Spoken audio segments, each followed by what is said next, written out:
My channel. This is just a sort of little update video, and I also want to show you a book that I have been looking at recently. So I think I'll begin with the book. The book that I've been looking at recently, one of the many books I've been looking at recently, is called Afternoon Tea at Granville Cafe.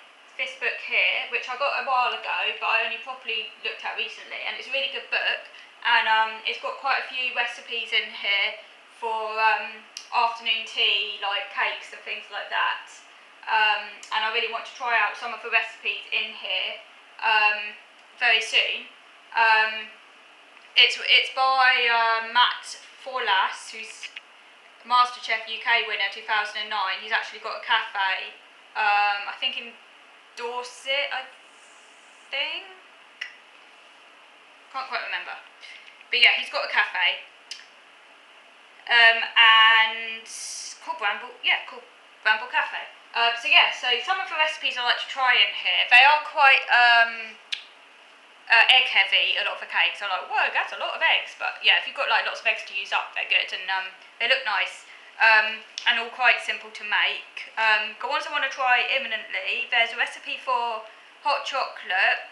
I love hot chocolate recipes because hot chocolate sounds so simple, but actually there are endless ways of making it, and it's quite nice. I like finding inspiration for different ways to make hot chocolate, because there's different ways of making it, and the recipe in there is specifically for hot chocolate using grated chocolate. So you grate your own chocolate. You don't need to go out and buy those fancy hot chocolates that involve contain grated chocolate. You might as well just grate your own chocolate. It's the same sort of thing. Although I do like those hot chocolates you can get from the shops as well, just for convenience, and they are nice. When I get hot chocolate from a shop, I do prefer the ones with grated real chocolate as opposed to powder. But you can just grate your own. It's just sometimes convenience. It can be quite nice to buy from the shop as well. But yeah, in this recipe, you specifically grate your own chocolate, and it does have double cream in there, decadent. It also has cocoa powder as well. Very decadent hot chocolate, looks very nice. There's a recipe in there for an easy lemon drizzle cake. I've got loads of recipes for lemon drizzle cake. This one contains 5 eggs. There's a lot of eggs, so it must be quite a dense cake. I would like to try it though. It's probably very heavy, so you'd only have a small amount at a time. There's a recipe in there for carrot cake with frosting. There's a recipe in there for apple cake, 6 eggs, apple cake. It has a lot of eggs. Yeah. But, I want to try that because it's meant to be one of the original Dorset apple cakes. And yeah, he makes it at his cafe, so it's got to be good. He's MasterChef UK winner after all, so. There's also a recipe in there for chocolate and vanilla marble cake, which looks pretty easy actually, because you often think marble cake, that's quite difficult, but actually I don't think it's too difficult. It doesn't look too hard to make, so I want to try that.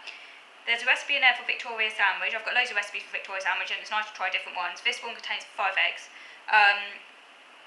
And you use fresh strawberries and cream. I would really like to make that sometime this year actually, so I've kind of tagged that one because that's one I do really want to make very soon. There's a recipe in there for sticky gingerbread. It's more of an autumn cake involving treacle and golden syrup. There's also a very easy and healthy recipe in there for banana loaf, which I'd really like to make. There's a recipe for scones made with double cream. Ooh, that is decadent. Scones made with double cream. Yeah, interesting. There's also a recipe in there for tea cakes made with treacle. I'd love to make tea cakes at some point, and the recipe in there for tea cakes does look very easy actually. It doesn't look too difficult, so that's one I've tagged and one I'm going to try and make. So the bigger ones I really want to focus on imminently is, probably the tea cakes and the Victoria sandwich, I think. I do really want to make that. So, and also the banana cake. It looks very good and easy to make. There's a recipe in there for raspberry brownies. Oh yeah, I'd definitely like to make that as well. Actually, as raspberries will soon be in season, so that's one to make maybe when they're in season as well. That's definitely, I'll tag that one. Oh, so many things to make. How am I going to fit it in?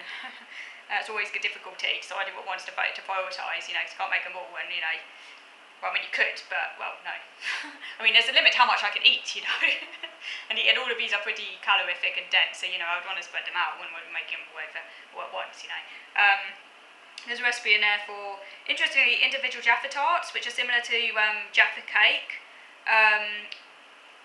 involving orange and chocolate. They don't look too difficult. And there's also a recipe in there for apple crumble slices, and that looks really good and also very easy. It's basically like apple crumble, but in a kind of like a sliceable cake format. Definitely going to do that very soon. There's a recipe in there for macaroons involving coconut and egg white, which is kind of like a little bit like meringue. They don't look too difficult. I'm always a little bit like wary about making meringues because they're like one of these recipes that can go wrong. But they don't look too difficult to make, and I would quite like to try and make a sort of practice meringue at some point, so I might start with them, because they don't look too difficult. There's a recipe in there for feta rolls. When I last made feta rolls, it did go wrong. Feta rolls are one of these recipes that, again, are quite difficult to get right, but I have a feeling it's a recipe I used, so I might try this recipe because I have a feeling it was a recipe because I followed a recipe to the letter, and they just didn't work out, so, I might try this recipe. There's a recipe in here for milk bread, which is ideal for sandwiches. So it's a type of white bread with milk. I really want to make that. Definitely very soon, definitely. And there's also quite a few recipes for afternoon tea sandwiches, like cucumber and mint with creme fraiche, smoked salmon and dill mayo sandwich, and egg and cress. So obviously there are far more recipes than egg and that. That's just some of the ones I want to focus on very soon. So that's just a little selection of them. So that's that. What else has been happening? The other thing,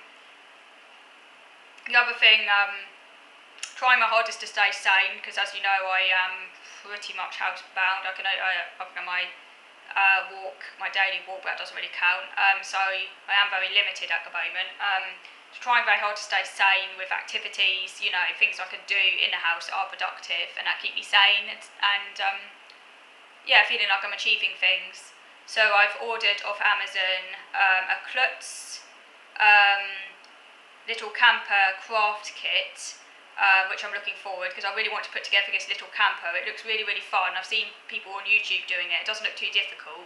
It is aimed at kids, but it's not babyish at all, and quite a few adults have been doing it and giving it good reviews.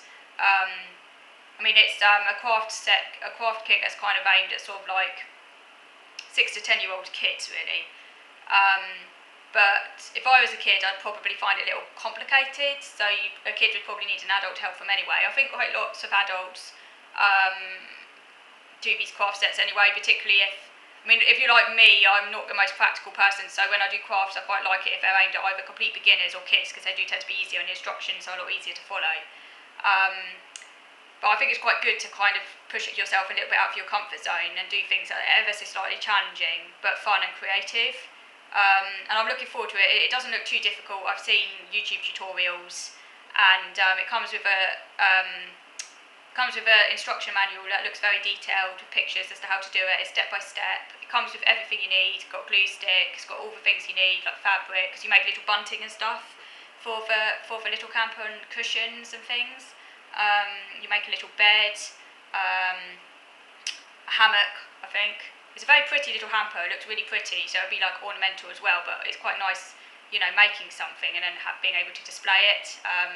So that's something I'm looking forward to, because I need things to look forward to, And I also I know it sounds really silly, little things like that, but it's just keeping me sane at the moment, because I can't go anywhere, it just keeps me sane, mentally.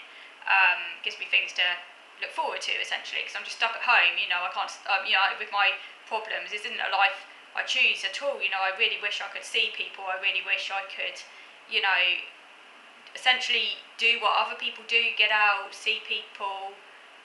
This is very restrictive. It's all because of my very extreme germ phobia and, anxiety. I'm forced to live like this. I wouldn't choose this for the world. It's just the way it is, and I have to accept it at the moment and adapt to it, because otherwise you go absolutely crazy. And it is very difficult. I'm not going to lie. It is very difficult. And I just have to try and stay sane, and you have to constantly think about ways of basically keeping occupied, because that's important, having a purpose, as any psychologist would tell you, having a purpose is vitally important. When you're stuck at home, you have to kind of think of novel ways to keep yourself, basically giving yourself a sense of purpose and things to look forward to is very important. for your mental health ultimately. I do sometimes feel guilty about it, I think, mainly because of all the packaging, because, you know, it goes against my environmental conscience, but, you know, but you have to put your mental health first sometimes. It's just so important, isn't it? I don't drive or anything, and generally my carbon footprint is very, very low, but, you know, I do sometimes feel a bit guilty. I did get the other thing I'm looking forward to is from John Lewis. I got it in a sale. It's I couldn't resist because it was in a sale. It's a little hot chocolate mug.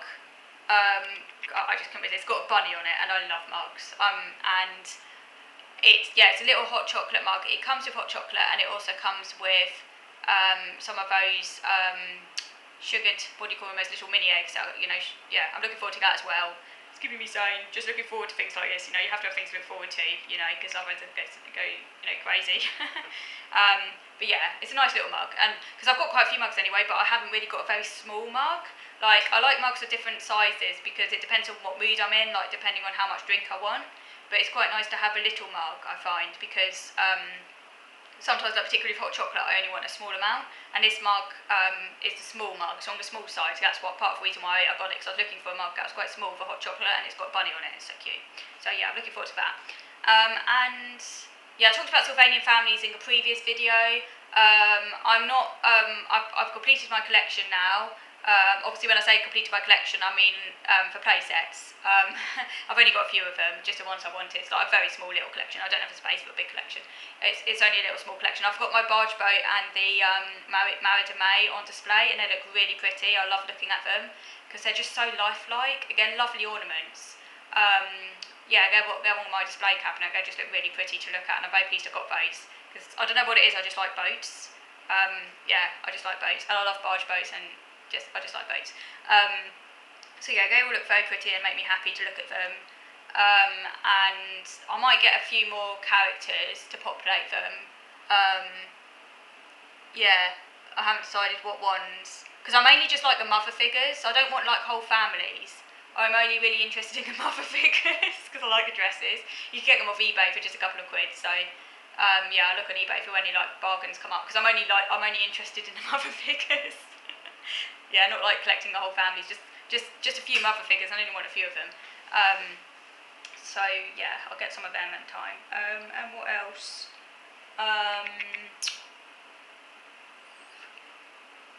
Okay, I'm going to move over to video number 2 now, actually. So I've just got a few more things to talk about very briefly. So I'm going to move over to video number 2.